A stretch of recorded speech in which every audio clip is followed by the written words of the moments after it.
जय श्री राधे। जय माँ गंगे। माँ गंगा के पावन तट पर आज आप सभी भगवत प्रेमियों का हार्दिक अभिनंदन और माँ गंगा के पावन तट से आपके अभ्युदय की कामना करते हुए आज गंगा दशहरा के पावन पर्व पर आप सभी सनातन धर्म के धर्मपरायण भक्तों को माँ गंगा का अवतरण दिवस की हार्दिक शुभकामनाएं।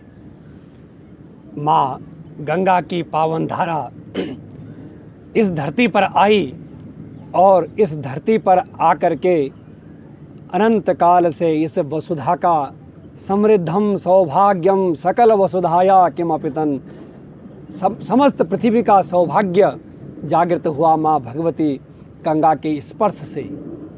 आइए, आज ये मंगलमय पर्व है। सोमवार और हस्त नक्षत्र के योग में ये ध्रुवलोक में भगवान विष्णु श्री हरि नारायण के वाम पादांगुष्ठ से निकली हुई माँ गंगा की ये धारा, जिसे ध्रुव जी निरंतर अपने सिर पर धारण करते हुए सप्त ऋषियों के द्वारा वंदित होते हैं। सप्त ऋषि निरंतर वेद ध्वनि से उस ध्रुव लोक की स्तुति करते हैं और ध्रुव जी के मस्तिष्क पे विराजमान गंगा की वो धारा सप्त ऋषियों के लिए किल्लोल करते हुए जब प्रवाहित होती है तो उस गंगा की धारा में ऋषि ध्यानावस्थित होकर के प्राणायाम करते हैं और अघमर्षण मंत्र का प्रयोग करते हुए अपने इस पूरे भूमंडल को प्रकाशित करते हुए उस ब्रह्म तेज में अवस्थित होते हैं। आज उसी माँ पतित पावनी गंगा के अवतरण की कथा आप सबके सम्मुख माँ गंगा के इस पावन तट पर, जहाँ मंद मंथर गति से माँ भगवती गंगा की ये धारा अविरल रूप से गंगा सागर की ओर चल रही है। इस गंगा सागर में जाने वाली गंगा को लाने का श्रेय राजा सगर, सूर्यवंश के प्रतापी राजा, अयोध्या के चक्रवर्ती सम्राट सगर महाराज का अश्वमेध यज्ञ, और उस अश्वमेध यज्ञ में अश्वमेध यज्ञ का घोड़ा चुराने के लिए देवराज इंद्र ने पाखंड रचा और यज्ञ का घोड़ा चुरा करके कपिल भगवान के आश्रम में ले गया। घोड़ा कपिल भगवान के आश्रम में छोड़ा और अपने आप अंतर्धान हो गया। सगर महाराज को पता चला, भाई यज्ञ का घोड़ा तो न जाने कहाँ चला गया। सगर महाराज की दो रानियाँ थी, सुमति और केसिनी। सुमति के 60,000 पुत्र थे। राजा सगर के 60,000 पुत्र घोड़े को ढूंढते ढूंढते पूरी पृथ्वी को खोद गए और पृथ्वी को खोद करके पहुंच गए उत्तर दिशा में, जहां पर भगवान कपिल गंगा सागर में अवस्थित हैं। वहां पर अपने अश्वमेध का घोड़ा बंधा हुआ देखा और कपिल भगवान को चोर समझ करके मारने के लिए दौड़ पड़े। अपशब्द बोलने लगे, तिरस्कार करने लगे। भगवान कपिल का तप भंग हुआ, दृष्टि खुली तो 60,000 पुत्र जल करके राख की ढेरी बन गई। जब कोई समाचार नहीं लौटा वापस, न तो घोड़ा आया न 60,000 पुत्र आए। महाराज सगर के दूसरे पुत्र असमंजस, ये पूर्व जन्म के भ्रष्ट योगी थे। भगवत गीता कह रही है, शुचीनाम श्रीमताम गेहे योग भ्रष्टो विजायते। जो योग भ्रष्ट होते हैं, जो योग मार्ग में चलते चलते चलते कहीं पर फिसल जाते हैं, फिर उनका जन्म होता है तो कहाँ? बोला श्रीमताम शुचि नाम। जो पवित्र आत्मा होते हैं और श्रीमंत होते हैं, ऐसे लोगों के घर में उन योग भ्रष्टों का जन्म होता है। इनके पुत्र असमंजस ऐसे योग भ्रष्ट ऋषि थे और असमंजस का संसार के इन कार्यों में कोई रुचि नहीं थी, कोई लगाव नहीं था। इस असमंजस के पुत्र हुए अंशुमान। अंशुमान घोड़ा ढूंढते ढूंढते कपिल भगवान के आश्रम में पहुँचे। कपिल भगवान के आश्रम में जाकर के भगवान कपिल की स्तुति करी। ध्यान से जागृत हुए कपिल भगवान अंशुमान को देखा, सारा अभिप्राय समझ करके कहा, हे वत्स, तुम्हारा कल्याण हो। ये तुम्हारे पितामह का यज्ञ का घोड़ा, इसको ले जा करके यज्ञ पूर्ण करो। और अंशुमान बोला, महाराज, मेरे पितामह लोगों की कोई खबर आपको मालूम हो तो ज़रूर बताइए। मेरे चाचा जी लोग आए थे घोड़ा ढूंढने, घोड़ा तो यहाँ है लेकिन उनका पता नहीं। तो कपिल भगवान बोले, बेटा, ये राख की ढेरी जो लगी है, तुम्हारे 60,000 पितर इसी में समाहित हो गए। अब इनका उद्धार कैसे होगा? कपिल भगवान बोले, देव सरिता, देव नदी गंगा का जब स्पर्श इनकी चिता राख से होगा, चिता की भस्मी जब गंगा जल से स्पर्श होगी तो ये मुक्त हो जाएंगे। और फिर ऐसी कथा आई कि अंशुमान ने घोर तप किया। तो इस माँ गंगा के अवतरण की कथा 5 पीढ़ियों में गंगा जी इस धरती पर आई। राजा सगर और सगर के पुत्र असमंजस, असमंजस के पुत्र अंशुमान, अंशुमान के पुत्र दिलीप और राजा दिलीप के पुत्र हुए राजा भगीरथ।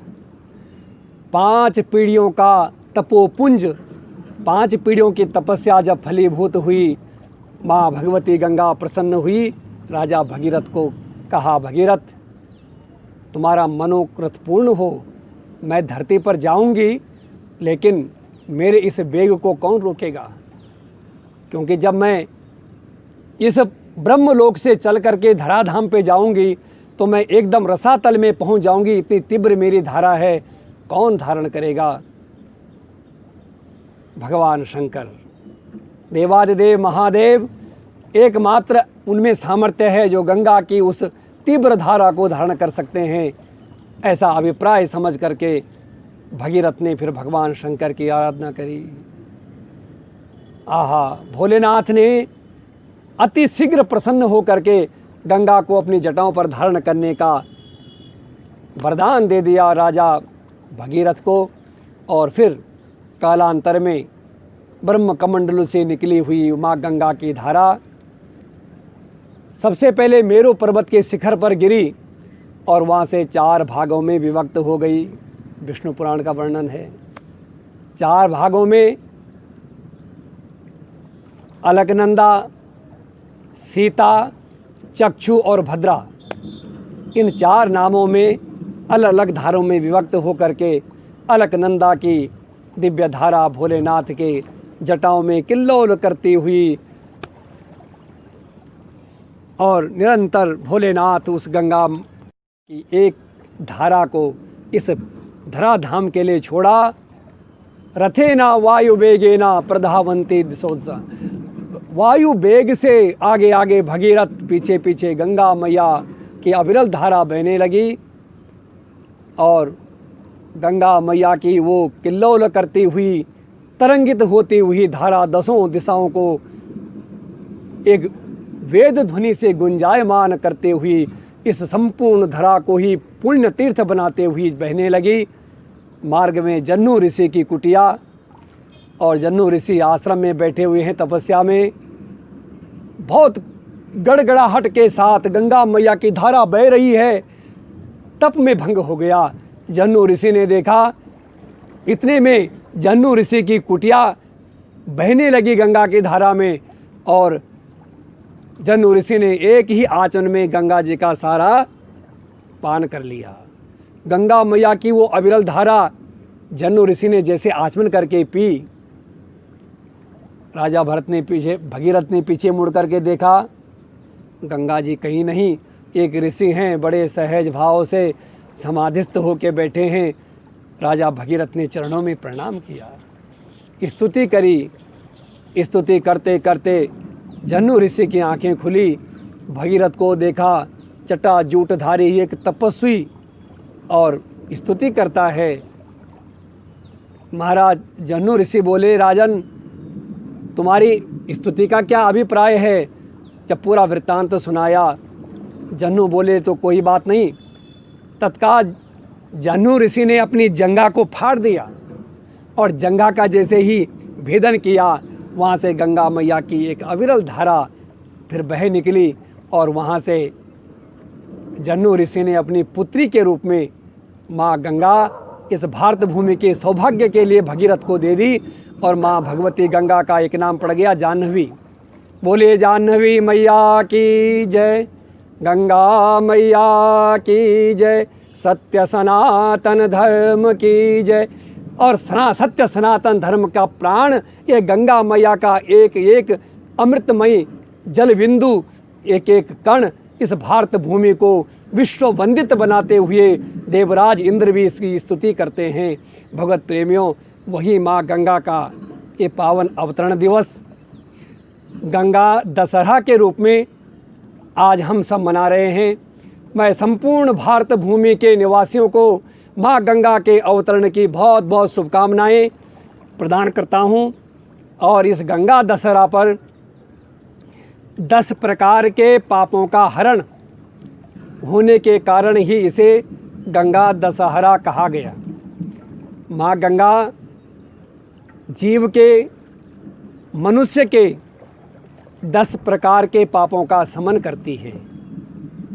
हमारे न्याय शास्त्र की मीमांसा में जब कर्मों का विवरण हुआ और कर्मों के बारे में विवेचन हुआ तो उसमें विषय आया कि मनुष्य शुभ और अशुभ दोनों प्रकार के कर्म करता है। ध्यान देना, और मनुष्य के जीवन में शुभ कर्म कम और अशुभ कर्म ज़्यादा होते हैं। हाँ जी, शुभ और अशुभ कर्मों की संख्या 18 गिनाई गई और उनमें से 10 हैं जो अशुभ कर्म हैं। उन 10 अशुभ कर्मों का निवारण माँ गंगा का ये पावन पर्व, माँ गंगा की ये अमृतमयी धारा, माँ गंगा का आचमन, इसका अवगाहन और इसके तट में निवास।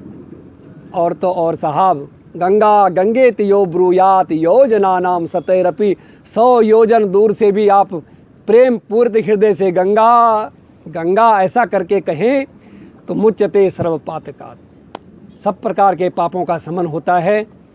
10 प्रकार के पापों का हम अवश्य वर्णन करेंगे, क्योंकि जब तक हमें मालूम नहीं होगा कि 10 प्रकार के पाप वो अशुभ कर्म क्या हैं, तब तक हम उनसे छूट भी तो नहीं सकते। और संपूर्ण साधना का फल है, संपूर्ण सत्संग का फल है कि हम अपने जीवन में पाप कर्मों से निवृत्त हो जाएं और सत्कर्मों में प्रवृत्ति हो जाए। बस हमारे जीवन का ये सबसे चरम और परम लक्ष्य है। तो आपके सामने सबसे पहले हमारे मन से होने वाले जो अशुभ कर्म हैं वो 3 प्रकार के हैं। 3 प्रकार के अशुभ कर्मों में सबसे पहला है मन में दूसरों के प्रति द्वेष रखना, अपने मन में दूसरों के प्रति बैर भाव रखना। ये हमारे शास्त्रों का नहीं, ऐसा नहीं होना चाहिए। कर्म कोई भी अशुभ करे, उसके अशुभ कर्म का निवारण आप तत्काल बोल के कर दीजिए, लेकिन अपने मन में किसी के प्रति बैर भाव नहीं रखना। मन में दूसरों के प्रति बैर रखना ये मन की तरफ से पहला पाप है, ये मानसिक पाप है। और दूसरा है दूसरे की वस्तु को देख करके उसको हड़पने की जो चाह मन में होती है, दूसरे का धन, दूसरे की स्त्री, दूसरे का वैभव, इसको कैसे मैं हड़प करके अपने अधिकार में ले लूं। हमारे शास्त्र कहते हैं नहीं, ये पाप है, ये अशुभ कर्म है। और तीसरा अशुभ कर्म है, मैं उस विषय में आप सबकी ध्यान चाहूँगा, वो है ईश्वर पर अविश्वास और शास्त्रों में अश्रद्धा और धर्म में दृढ़ता न होना।